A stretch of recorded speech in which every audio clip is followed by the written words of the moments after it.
Hola, buenas tardes. Mi nombre es Lady Joana Jiménez Sánchez y vamos a presentar nuestro caso clínico, que es un joven con un trastorno por adicción a los videojuegos. En los datos del consultante tenemos que el joven es Emanuel Villegas Delgado, su número de identificación es 1234566. En la edad tiene 16 años, su trabajo no aplica, escolaridad se encuentra cursando 10º de bachiller.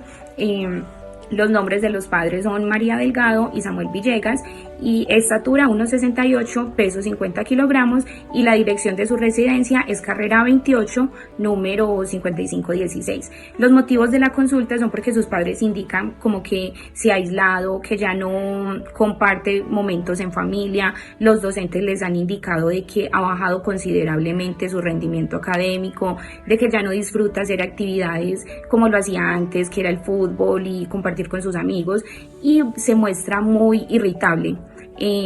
Reacciona con mucha agresividad ante cualquier situación. En los antecedentes relevantes demuestra mucho como dificultad para expresar sus emociones, recurrencia a evadir sus deberes y responsabilidades, poco control de sus emociones, y el uso desmedido del videojuego ha interferido como en su vida cotidiana y académica. Descripción del problema. Emanuel dedica entre 10 a 12 horas al día a los videojuegos en línea, ha descuidado sus actividades académicas, ya no sale con sus amigos, ya no tiene pues como interés en compartir con su entorno, con su familia. Tiene muchos conflictos con sus padres y hermanos cuando hablan como del tiempo que él le dedica al videojuego, a los videojuegos. Cuando intentan como poner límites o restringir un poco el uso del celular, Emanuel presenta falta de concentración, insomnio, ansiedad, frustración y mucho enojo. Ha mentido en cuanto a los horarios escolares para poder hacer uso del juego. Ya no tiene interés alguno por nada que sea ajeno a lo que tenga que ver con el juego. Podemos concluir que Manuel presenta un trastorno de adicción a videojuegos en línea. Es una manera de adicción conductual, resaltada por el uso descontrolado de una actividad que genera placer. Le impide llevar su vida cotidiana pues como a cabo con normalidad. Se le brindará tratamiento enfocado en terapia cognitiva conductual para manejar los impulsos y las emociones.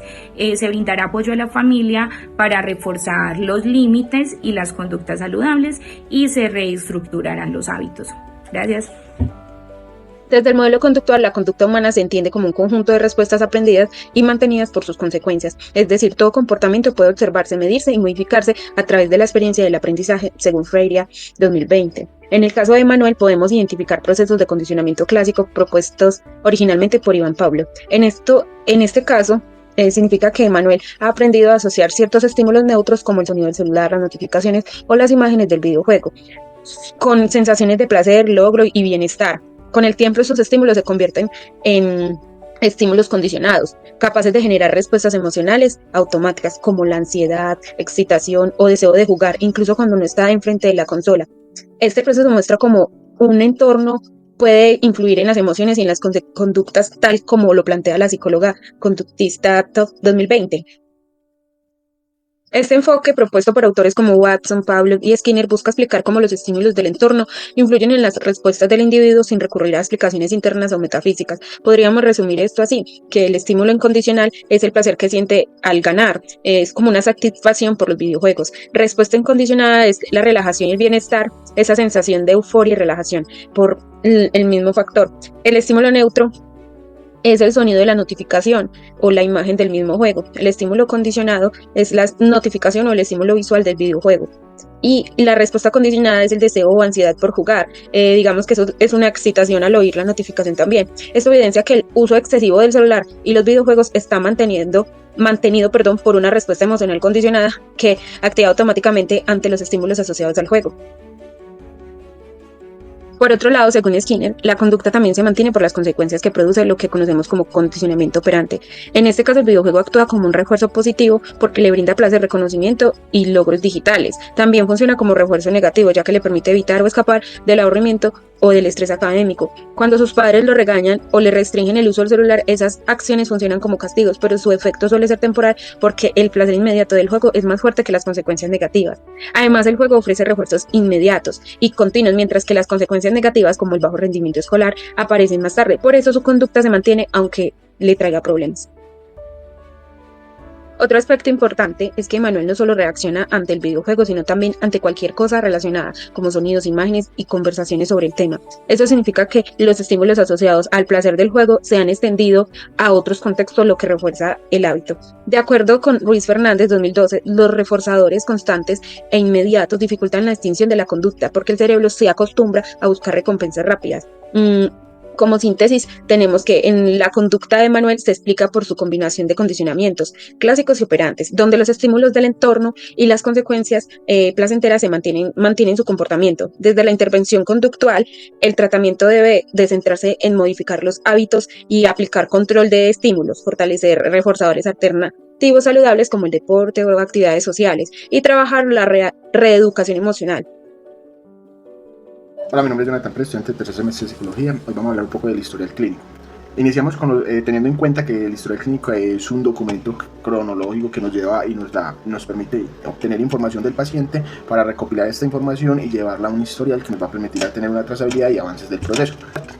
El primer punto es los datos de filiación. Los datos de filiación, en este van los datos de la persona, es como crear un arraigo, es los datos que nos interesan, como nombre completo, número de cédula, fecha de nacimiento, edad, trabaja, no trabaja, sexo masculino, femenino, binario, no binario, escolaridad, nombre de los padres, madre, dirección, los datos que nos sirven para poder ingresar a este historial clínico. Teniendo en cuenta que en el ejemplo que vamos a trabajar hoy es un menor de edad, pues se omiten algunos pasos para no vulnerar sus derechos como menor de edad, y segundo, para el no tomar mucho la intimidad, no ser invasivos en la intimidad de la persona. Numeración de los síntomas. En la numeración de los síntomas, sus padres manifiestan que el paciente presenta aparentemente varios comportamientos que no son normales, ¿cierto? En este ejemplo de la adición de los videojuegos, hicimos una medición. Esa medición, valga la redundancia, se toma a través de un test de medición, apoyándonos en la psicometría, donde nos va a dar unos resultados, y esos resultados pues ya los traemos acá en el ejemplo. Tenemos que tener unos niveles y vamos a medir estos niveles. Estos niveles son a nivel cognitivo, afectivo, a nivel conductual y nivel motivacional, ¿cierto? En nuestros resultados que nos dio a nivel cognitivo, tenemos que nuestro paciente presenta dificultades de atención y concentración, distorsión y pensamiento, disminución del rendimiento. A nivel afectivo, ansiedad y frustración. También tenemos irritabilidad y enojo. Tiene cambios en su humor, ¿cierto? A nivel conductual, uso excesivo del celular y de los videojuegos, que sería como el enfoque para poder empezar a trabajar. Aislamiento social, mientras evasiones y descuido de la responsabilidad a nivel conductual. El motivacional, alta motivación para los videojuegos, baja motivación académica, motivación extrínseca negativa y dependencia emocional al refuerzo de los juegos o todo lo digital, ¿cierto? Seguimos con el historial de las quejas actual o episodios previos.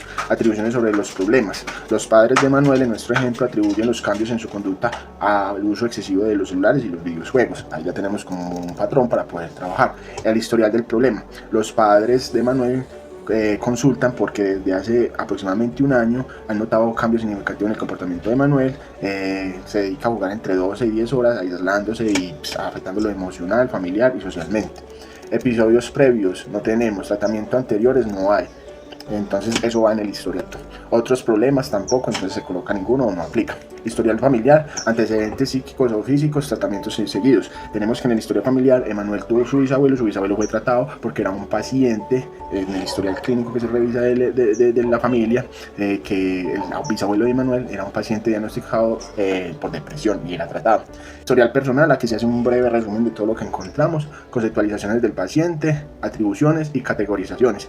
Aquí explicamos que Emanuel es un joven adolescente de 16 años, estudiante que se ha visto afectado por hace más o menos tanto tiempo por los videojuegos y no ha podido continuar con su vida normal. Sus familiares, sus padres se tienen afectados por esto y eso. Y ahí finaliza el historial clínico. Hay varios pasos que se omiten, pero en este ejemplo, como era por un menor de edad, no se colocan. Muchas gracias, Val. La impresión diagnóstica. En el caso de Manuel, paciente de 16 años, soltero, estudiante que acude a consulta con sus padres, al principio el paciente en la entrevista clínica se muestra poco colaborador, se le nota bastante abstraído y con un lenguaje poco fluido.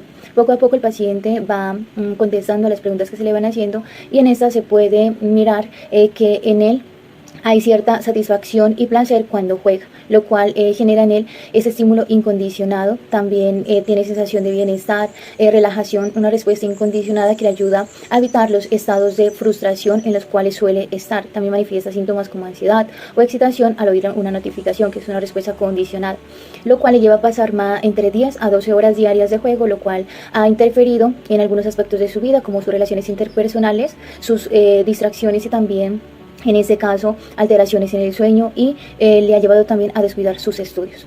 Una hipótesis diagnóstica que se puede dar a través de los datos recabados se puede plantear como un trastorno del juego por internet, dada la presencia de varios síntomas asociados a la abstinencia, la ansiedad que él siente cuando deja de jugar.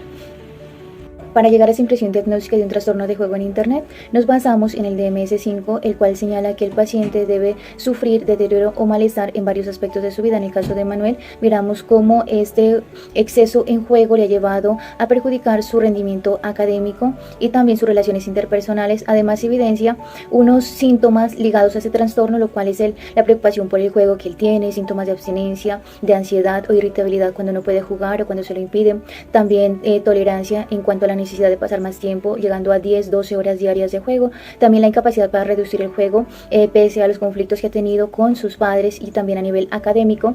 También el abandono de otras actividades que antes le gustaban, como era la práctica del deporte y el juego. También sigue jugando a pesar de los problemas, ha engañado a su familia, terminando mintiendo sobre el tiempo que pasa en juego en internet. También ha utilizado el juego para aliviar sus estados de ánimo, tanto de ansiedad, y se ha llevado a aislarle. También ha descuidado sus estudios y le ha afectado en ese sentido de poder desempeñarse académicamente. El análisis conductual nos lleva entonces a mirar que en este caso se puede evidenciar que tiene una conducta condicionada por los estímulos que se han generado a través del juego, lo cual ha desencadenado una compulsión a la repetición, llevándolo a jugar excesivamente para lograr una satisfacción o bienestar que él siente cuando juega, y llevándolo también a comportamientos de rebeldía, de irritabilidad y también cambios en sus gustos y preferencias, y a evadir sus responsabilidades familiares y también académicas.